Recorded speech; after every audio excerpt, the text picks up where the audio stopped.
A gente mede tempo por espaço. O que é um dia? Você pode falar que são 24 horas, mas na verdade é uma volta da Terra em torno de si. O que é um ano? Ela dando uma volta em torno do Sol. A gente está medindo o tempo através de espaço.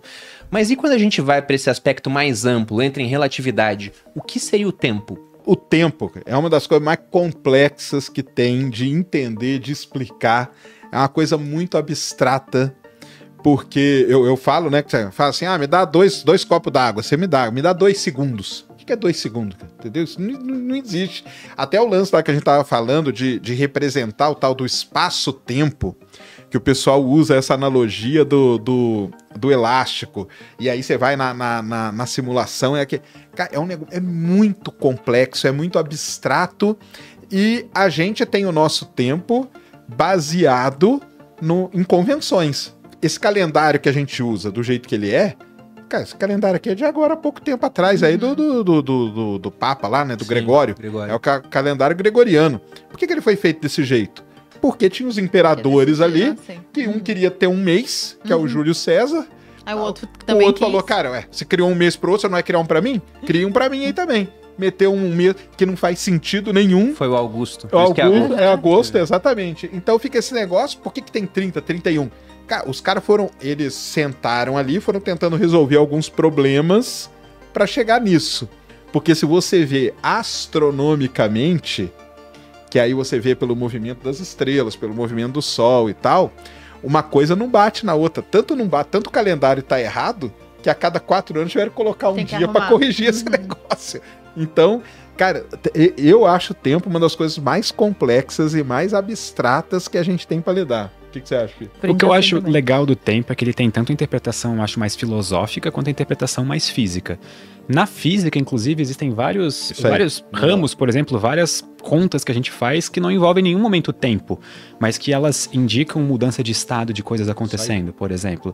Tinha até algumas em termodinâmica, de mudança de sistemas e tudo mais, mas que não envolvia tempo. Na verdade, a explicação de tempo física ela é termodinâmica. Exato. Né? Vai lá. A gente pode usar a termodinâmica para meio que inferir qual que é a direção que o tempo deveria passar, que é a direção em que a entropia aumenta. O nome disso é seta do tempo. Só que ainda assim, isso não dá pra gente uma definição muito boa de o que é um segundo. A explicação pro pessoal entender esse lance de aumentar a entropia é que eu pego essa caneca, jogo no chão e ela quebra. Eu não tenho como voltar ela a virar caneca de novo. Então o tempo tá passando, né, a bagunça das coisas vai aumentando. Então, fisicamente, o pessoal explica o tempo com base na termodinâmica. Mas que também é abstrato pra caramba. É que a gente falou de viagem no tempo aqui, por exemplo, e as pessoas não se dão conta disso, mas a gente faz viagens pro futuro o tempo todo. A gente tá aqui hoje e amanhã estaremos aqui também, né? Em outro ponto, mas a gente tá viajando. O que é interessante no tempo é que ele não é absoluto, porque se você pega, até no Interestelar, filmaço, né, Boludinha?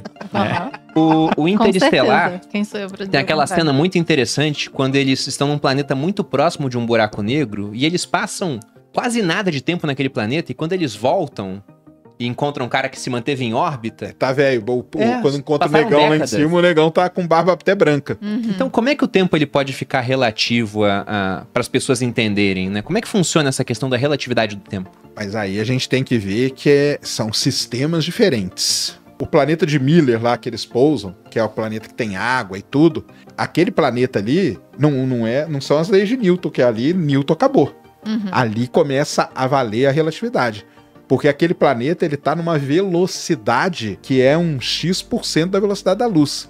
Então chega um determinado ponto que a física newtoniana que rege aqui o nosso... ela não vale mais. Aí você entra na física relativística. E aí quando você entra no sistema relativístico, aí as coisas mudam. E aí o tempo começa a ter esse efeito aí. Que aparece no filme lá e aparece em qualquer sistema. Mercúrio, por exemplo, uma história muito legal de Mercúrio é o seguinte. Começaram a observar Mercúrio e tentaram prever aonde que ele ia estar. E não conseguiam acertar. Por quê? Pensavam que Mercúrio tinha um outro planeta entre o Sol e Mercúrio, que chamava Vulcano. Esse Vulcano existiu por um bom tempo. Até que um dia alguém falou assim, depois do Einstein, cara, pega aí a equação da relatividade, vamos aplicar ali em Mercúrio para ver o que acontece. E pá, mataram a charada. Mercúrio ele tá tão perto do Sol que ele sofre efeitos relativísticos. Então, se você aplica as equações de Newton para prever a posição de Mercúrio, você erra. Se você aplica as equações de Einstein para prever, você acerta. satélites orbitando a Terra. Eles têm que ter uma correção porque o sistema Terra-satélite, o satélite sofre efeitos relativísticos. Então você tem que ir corrigindo aquele relógio dele o tempo todo, tanto que é uma das grandes provas da relatividade, né, se ela existe, se ela funciona ou não, são os satélites. O atraso que vai dando no relógio dele que você tem que ficar ali corrigindo. O lance do tempo ser relativo ou não depende do que sistema que você tá. A própria passagem do tempo, a nossa noção humana de passagem do tempo, ela também parece variar de indivíduo para indivíduo. Vocês provavelmente não experienciam segundos como uma coisa constante ao longo do dia de vocês. Provavelmente, agora, que eu espero que vocês estejam se divertindo um monte, talvez está passando muito rápido. Só que pode ser que se vocês estiverem fazendo uma coisa muito entediante, tipo ver Interestelar para algumas pessoas, talvez passe muito devagar, entendeu? Então, até isso influencia, eu acho que talvez seja até um pouco mais uma interpretação mais filosófica do tempo, talvez. É o famoso vontade de ir no banheiro. Quando você tá com muita vontade, o tempo passa mais devagar. Exatamente. Isso funciona para várias situações do nosso dia, em que, de certa forma, parece que a nossa condição, nosso estado mental influencia um pouco na nossa percepção de passagem do tempo. Por exemplo, aquela sensação de quando a gente olha para um ponteiro do relógio, de parecer que a primeira mexida do ponteiro parece que dura muito mais do que todas as outras subsequentes. Tem explicações para isso, então isso é interessante. Mas em termos objetivos, por exemplo, até pegando um exemplo hiper simples, daqueles de gráficos que colocam tempo para cá e deslocamento no espaço para cá. Você faz um deslocamento no espaço, o tempo vai passando sempre numa direção, né? Então o tempo vai aumentando, seu deslocamento no espaço também está para esse lado, então você tem um vetor. Se você se desloca muito rápido no espaço, esse vetor do tempo ele quase não pesa, então o tempo vai passar mais devagar. Se a gente se movesse mais rápido, na velocidade da luz, por exemplo... Ou perto da velocidade da luz, que aí entra na parte relativística do negócio. Então o tempo passaria mais devagar. É, exatamente. Para um referencial... Para o referencial. Dependendo do referencial, né? Então, vamos... pra quem tá lá, tá passando igual. Quem tá se movendo naquela velocidade. Exatamente. A NASA fez um experimento desse com 2 astronautas. O Mark Kelly e o Scott Kelly, que são irmãos gêmeos. São irmãos gêmeos, é. O Scott Kelly passou 1 ano no espaço. 340 dias, né? Vamos aproximar para 1 ano. Então ele tava viajando a 27 mil quilômetros por hora, porque ele tava dentro da estação espacial. Ele tava mais rápido. E o irmão dele aqui na Terra. Sim. Ele tava mais rápido. Trouxeram os dois e foram fazer medidas. Aí, logicamente, o tempo que ele ficou foi muito pouco. Mas quando fazem medidas muito precisas, viram que o envelhecimento dele foi um pouquinho menor do que o do irmão que ficou aqui na Terra. Esse é um experimento muito legal que a NASA fez, que é 1 ano no espaço, e ela levou o Scott Kelly justamente porque ele tem um irmão gêmeo aqui, que é o Mark Kelly, e que era astronauta também, só que já era aposentado. Então é uma outra grande questão aí que em cima da relatividade. Ele envelheceu um pouquinho menos mesmo do que o irmão. E seria possível a gente se mover ao contrário no tempo?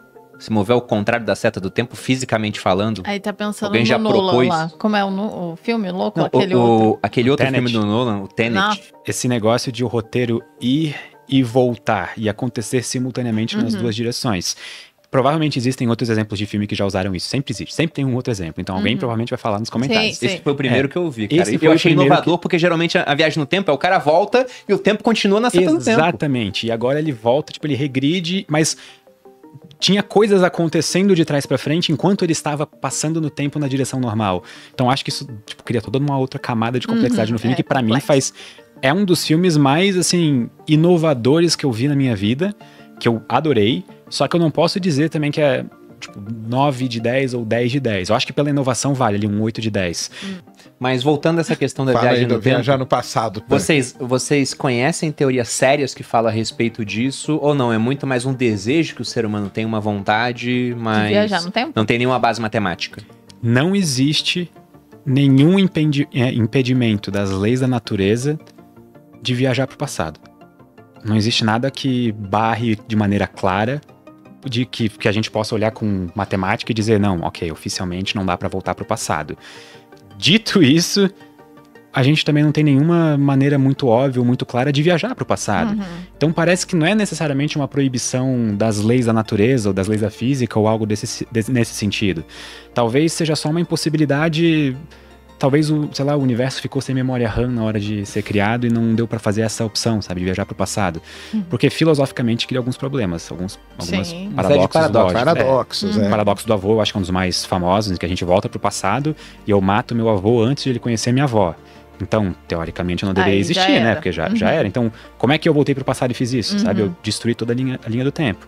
E aí tem todas as possíveis respostas pro paradoxo, que vão desde, no momento em que você mata o seu avô no passado, antes de conhecer a sua avó, você bifurca as linhas do tempo. Então agora você tá vivendo numa outra linha do tempo que não é a tua. Só que daí a gente tá meio que tentando criar soluções pra consertar um problema que a gente nem deveria existir, sabe? Porque não faz sentido a viagem de volta pro passado nesse sentido. Nossa, essa frase ficou pior ainda É a explicação aí, deixa aí pro pessoal responder. Você defende a viagem pro passado De Volta pro Futuro ou a dos Vingadores? Qual que é a diferença da dos Vingadores mesmo? Essa é, porque a do De Volta pro Futuro é essa, né? Que se você matar ele começa lá, a desaparecer que ele começa a desaparecer. Berry, né? Por quê? Porque o pai não vai, a mãe se apaixona por ele ele lá. meio que desintegra, assim, né? Então essa aí não cria uma nova bifurcação, essa aí vem na mesma. Sim. A dos Vingadores é que cria uma nova, né? Que você cria uma linha paralela aqui do... Nossa, eu nem lembrava disso. E essa do Nolan? Não deve. De você voltar e ver as coisas acontecendo. Ele tirou isso da cabeça dele? Ou ele tem um amigo físico que fica lá? Cara, depois do Interestelar, eu tenho uma ideia pra você. Ele deve ter algum amigo da física quântica, Deve porque esse ser negócio pouco. de viajar no tempo, principalmente pro passado, a gente cai muito na parte da física quântica, né? Que é você reduzir lá, e é daí que criam as teorias, como teoria de cordas e tudo mais, que seria uma solução para se viajar, né? No passado, que é o que o Pedro falou. Não tem nada que impede, então vamos atrás de alguma maneira. E aí o pessoal da física quântica foi entrando, cara. Aqui, ó.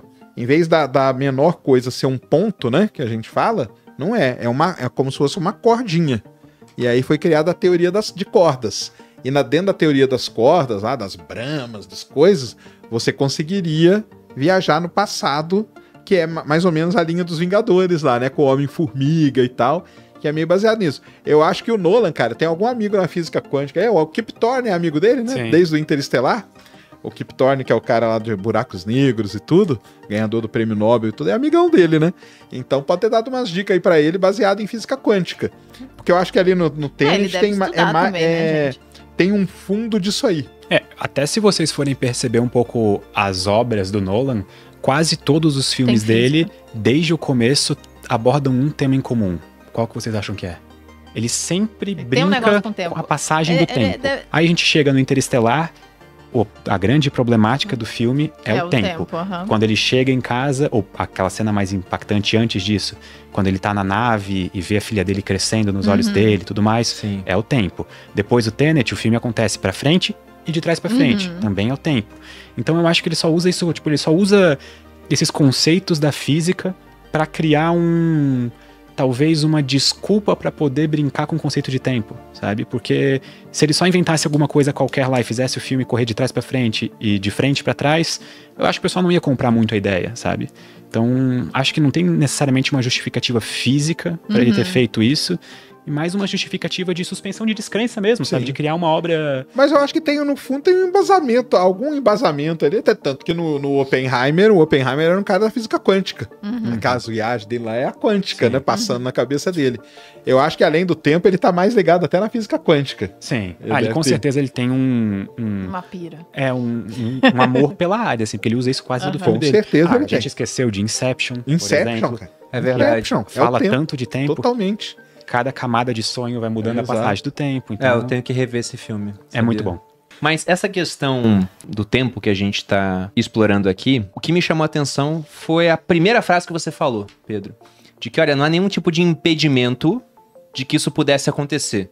E aí, já voltando àquela hipótese da simulação, onde parte de premissas, partindo da premissa que não tem nenhum tipo de impedimento, então a chance de alguém ter feito isso existe. Só que o poder desse cara é tão supremo, né? Se ele pode alterar a linha do tempo e criar linhas paralelas, que ele não vai deixar isso comercialmente acessível para as pessoas. Será que já existe? Então, se a gente for considerar aquela festa que o Hawking deu para os viajantes do tempo, eu acho que não. Sabe dessa história? Não sei. O Stephen Hawking publicou uma carta num jornal avisando que dentro de 6 meses, num dia, uma data específica, ele ia fazer uma festa só para viajantes do tempo. Então, caso você fosse um viajante do tempo, por favor, vá nessa festa. Era isso, né? Ele mandou É isso antes, aí. né? Isso mesmo. E aí a ideia era que quando a festa acontecesse, eu acho que o lugar ele só ia divulgar depois da festa acontecer. Isso, que, então, porque aí o cara quer viajar no tempo. Caso alguém viajasse no tempo, pudesse... Gênio. E a foto é dele na festa sozinho. Então, acho que não deu certo. Ou se deu, provavelmente as pessoas escondem isso muito bem. Mas, assim, existem Muito bom, tantos Daniel. problemas associados com viagem no tempo que eu de verdade não... Embora não exista um impedimento físico, eu não acho que seja possível. Só por causa dos problemas gerados. Aham. Porque, vamos supor que eu tenho uma máquina do tempo. E aí, por algum momento, sei lá, motivo, um fóton, uma partícula de luz, entra nessa máquina. E aí ela vai pro passado. E aí esse fóton depois sai da máquina no passado, percorre a linha do tempo normal e entra na máquina de novo. Ele vai ficar cada vez mais, novas vezes entrando, adicionando mais fótons no problema e eventualmente a máquina poderia até, tipo, virar um buraco negro, sabe? Tipo, ia ter muita energia, tipo, ali ia virar um buraco negro. Então, eu só acho que não é possível. Eu só acho que, tudo bem, não existe nenhuma lei da física que proíba de vez, mas Mas é não pouco dá, provável, sabe? aham.